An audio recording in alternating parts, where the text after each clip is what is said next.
up? Happy Thursday. Hope you all are doing fantastic. Coach Darius here with our Just Can't Fail. Coach Darius here with our Just Can't Fail stream. And we have a very exciting guest tonight. Really excited to interview her and to get an alignment with her. And so just checking, making sure everything is running okay. So those that are tuning in, please make sure you head over to Streamyard.com/Facebook. Only thing you're going to do is go there, click the blue button. That way, when you write any comments, you come up as a person, as an individual, and not just a Facebook user. We want to be able to shout you out and celebrate you for being here and answering your question appropriately. So please head over to Streamyard.com/Facebook. That way we can get you squared away. It just very quickly as well. And I think once you do it one time, if you checked in with us before and you have done that, I think you don't have to do that anymore. All right. So happy Treat Yourself Thursday. All right, gang. And please let us know where you are chiming in from. If this is live or if this is a replay, please do let us know. It's excited to have you here. I want to thank you. I'm very appreciative of you being here and giving us your time, giving us your energy tonight. So thank you, thank you, thank you. So as I said, let's head over to Streamyard.com/Facebook, and you're simply going to click the blue button there. So that way your comments come up from you and not just a random Facebook user. Okay. And so please do let us know where you are tuning in from. We would love to be able to shout you out. Let us know if you're watching live or if it's a replay. Okay. Really excited for our guests that we have tonight. Nicole Darsney. She's one of the only person that I know that have gone to Necker Island, that have been to Necker Island. And so so I think she may have a few things to drop and share with us. So make sure that you tune in. All right, King. So please make sure that we tune in. Let us know where you are tuning in from. Okay.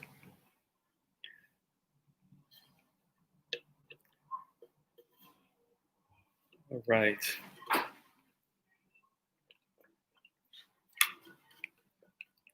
So as I said, please do chime in. Let us know if you are tuning in live or if you are tuning in the replay. All right. So please give us some thumbs up, some hearts. Just trying to make sure everything is happening correctly here. Okay.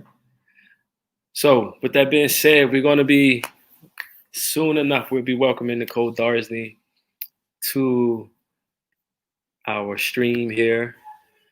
She's someone that was a member with us several years ago, and she was back this fall. So excited to have her back and being able to feature her on the show tonight.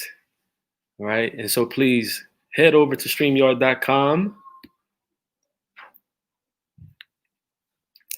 And just simply check off the box so we know exactly who you are. All right. Jonathan, thank you for leaving that comment. Will do, my man.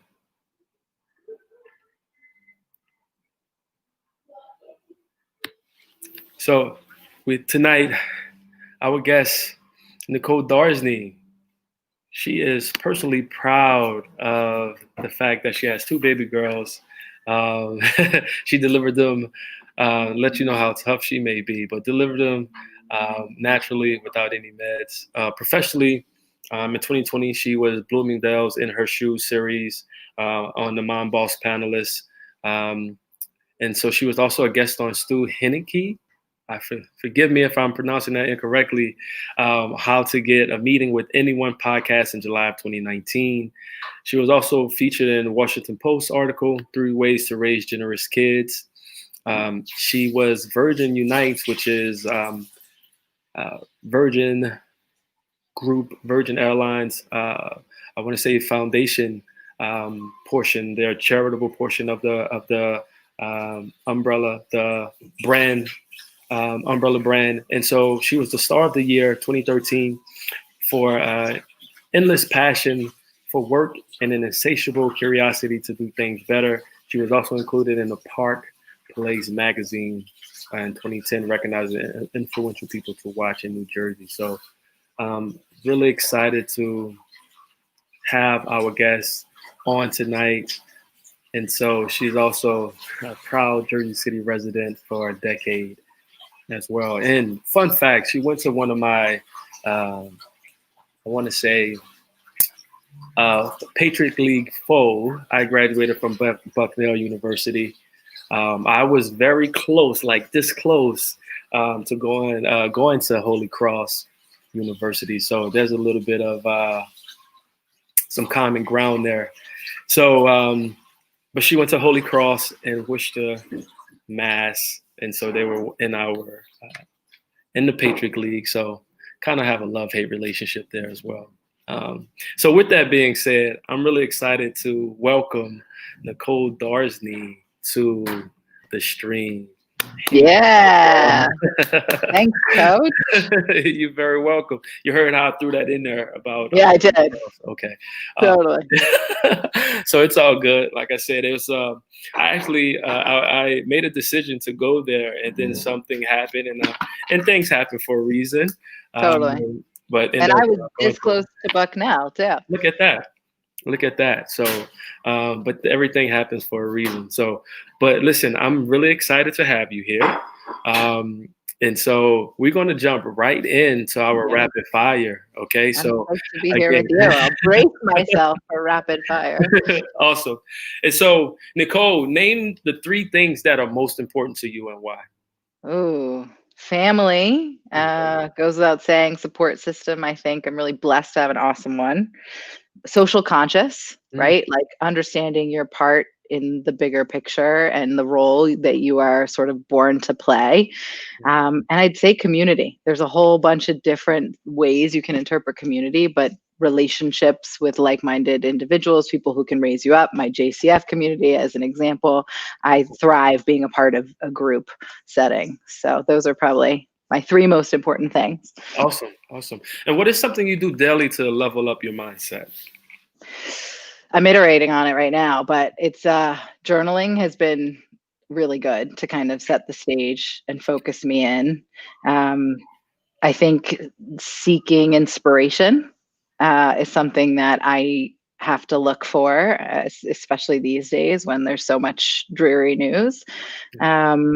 And then constantly, if I get overwhelmed, the reminding of myself to take deep breaths, right? Like I put my hand on my heart and I'm like, you're exactly where you need to be, just take a deep breath and settle it in.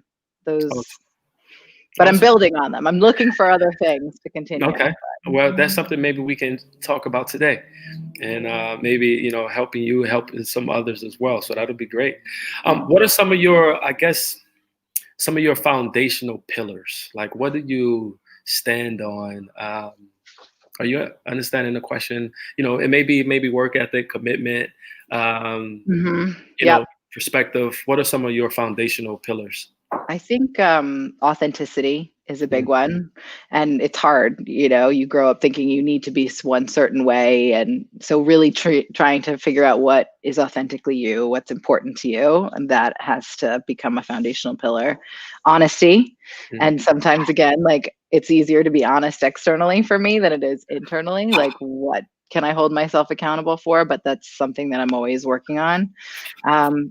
And then sort of, as I mentioned before, like my ability to iterate or to be flexible, to make the best out of any situation, even if I wasn't anticipating it to be the case. Yeah. So those are something that I, like rely on or make sure that are core to the mission of who I am as a human. Awesome. And what's your favorite quote? Oh, maybe it's kind of more of a prayer, but we talked about it in our last coaching session. Okay. Serenity prayer, I've been saying a lot Okay. lately, Awesome. which is, yeah, what is it? God grant me the serenity to accept the things I cannot change, the Yeah. courage to change the things that I can, and the wisdom to know the difference. Beautiful. Beautiful. Awesome. And so last final rapid fire question is, what are some of your best daily rituals that Ooh. you practice? Um, Again, I've never really been a creature of habit, and I'm working towards Mm, fostering that, building that up in my life. I feel like waking up and having a moment of calm, trying not to look at the phone first thing, is a ritual that I am either trying to break, I suppose, rather than implement. Spending 10 minutes doing, I have this new, my sister actually gave it to me for Christmas. It's called Calm the Chaos. It's like a really easy journal that prompts me with 6 questions from the day and then 3 things that sort of are setting my intentions for the next day. So taking 10 minutes out to really do that. okay. I also, it's probably not a JCF thing, but I love my oat milk lattes. I drop the kids off from school and I pick one up, and that's like my treat for the day. Yeah. I try to drink lots of water ahead of time so that I'm prepared for it. But it feels decadent to me at this time where I'm trying not to indulge in a lot of other things. And it really helps me feel like I can take on what's next and enjoy this moment of quiet with my oat milk latte. Awesome. Awesome. So what was that? What was the journal that you had mentioned? Calm the Chaos, it's called. Calm the chaos. Yep. Awesome. And it's the same prompts every night. So, like, what did you do for yourself? How did you move your body? Did you get enough sleep? Some of the real basics. And then the prompts for the next day that you write that night they change. There's like maybe 12 of them that they alternate before, but like, how do you want to show up tomorrow? Yeah. What is your biggest priority? Or some of and again, they leave you like little spaces to write. So you're not writing paragraphs. So I like it because it's quick and dirty. It feels like you think about it, you write it down, and then you're done. Awesome. Awesome. Yeah. And how long have you been practicing this? For a few weeks? Really, yeah, just the start of the year. Not even the first, the fourth, the Monday was that. Started on Monday. Yeah. I got you. And so, how has it helped you, the journaling? I mean, it actually has evoked, that's the last thing I do before I go to bed, but it's sort of spawned like a bit more routine before it. So I have now I'm turning 40 this year. So I'm like, oh my God, I'm going to look old before I know it. Let's figure out the face routine and like the wrinkle cream and all these horrible things. But it's sort of because it's created that time where I'm like, okay, I need 10:45 to 11 to do the journal. At 10:30, I go down and I watch. So it's really just helped a lot of other things fall in line. And it's been great. It's been really awesome. So what are you most excited about in 2021, Nicole? I think riding this journey that I've been on, I think I mentioned to you, I also have been doing a bit of a manifesting challenge in 2021. And I just knew 2020 was so hard on so many people, but talking about myself, I felt particularly not like myself in so many ways. I've called it my identity crisis year for the first time, not having like a burgeoning career because I had to stop everything and be basically a stay-at-home mom and teacher and all of these things, and then getting resentful because my husband was killing it at work, and he was able to lose weight because he wasn't traveling or doing wine and dining, and here I am packing it on. It just felt like I was out of control of everything. And so when I reset, which was a little bit before 2021, but November, I was like, okay, I know that I have to dictate my own happiness. I know I feel out of control right now. What are the steps that I can control, that I can take, that will help start me on this path to feeling better?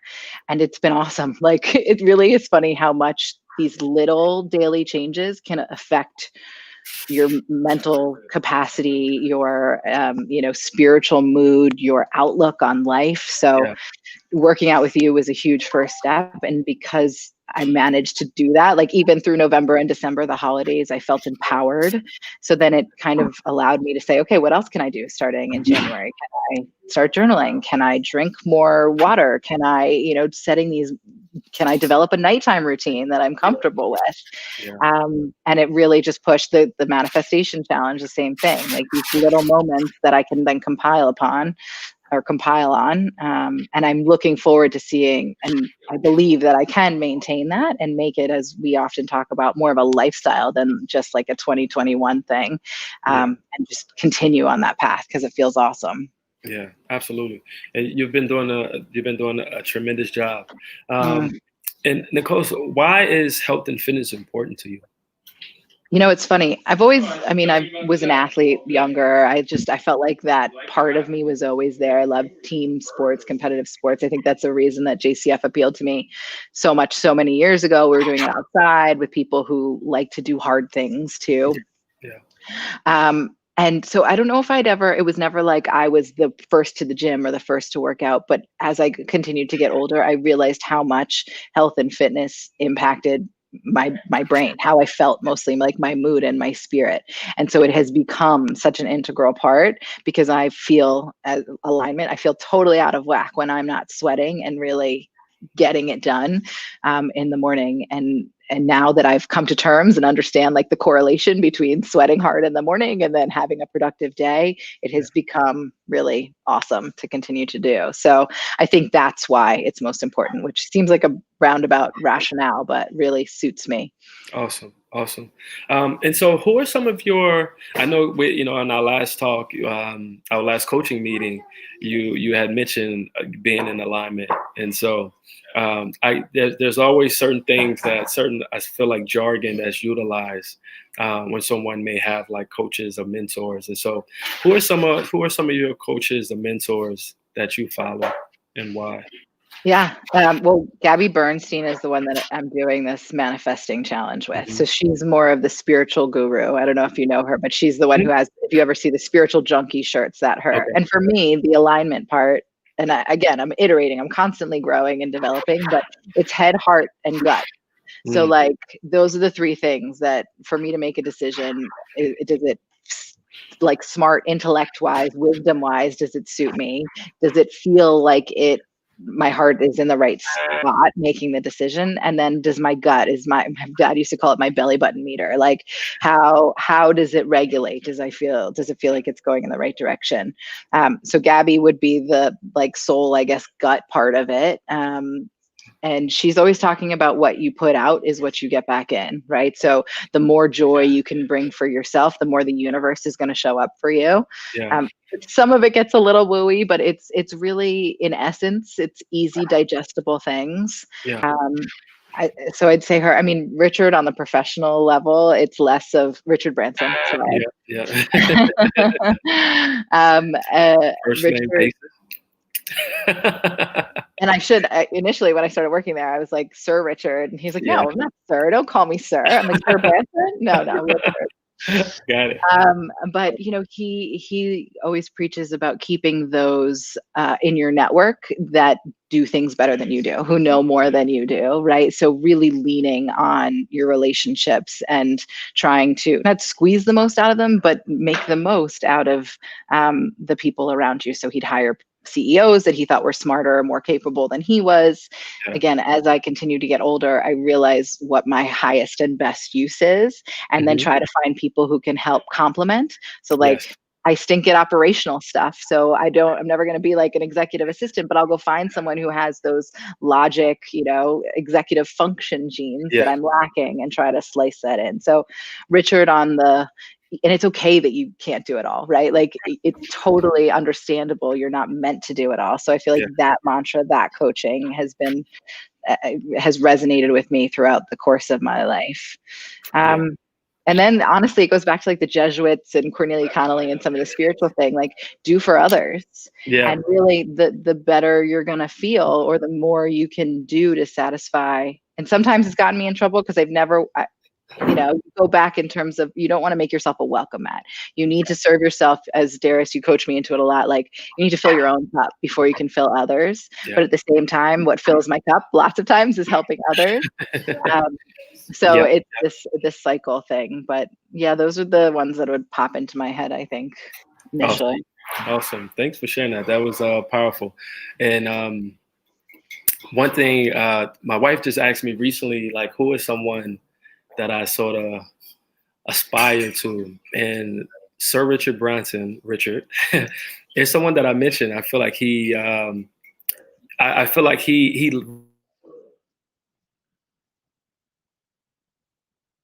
Oh no, you froze.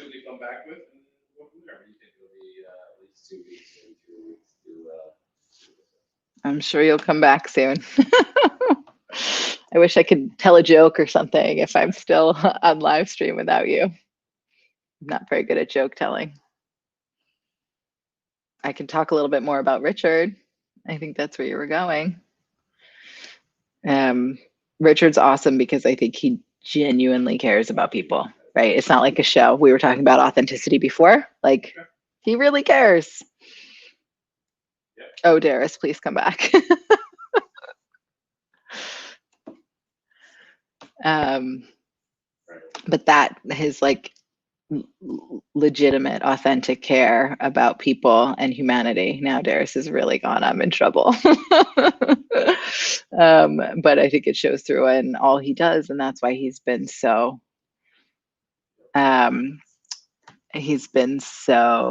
successful, which is great. And I was lucky enough, as Darius said, I got to visit his island, Necker Island, in the BVI's, the British Virgin Islands, more than half a dozen times, traveling with him and trying to raise money. They were basically fundraisers. Darius is commenting on his own live stream. I'm filling the space. Everyone's going to drop off. But yeah, we would do fundraisers on Necker for high net worth donors. You'd pay like $60,000 for 5 nights, and it would cover your hard costs, but 70% or something would be your charitable contribution. So it was a really cool way. And then the experience for the donors was pretty amazing. It doesn't have anything to do with fitness. We do a lot of yoga when we were there, and obviously his island is full of things to do outside.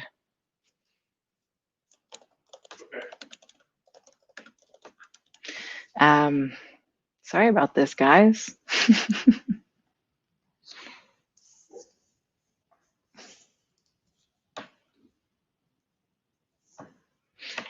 Being authentic, Darius probably knows, but I slept through my alarm this morning and missed my workout. So I need to make sure. Okay. Thanks, guys. I'll be back.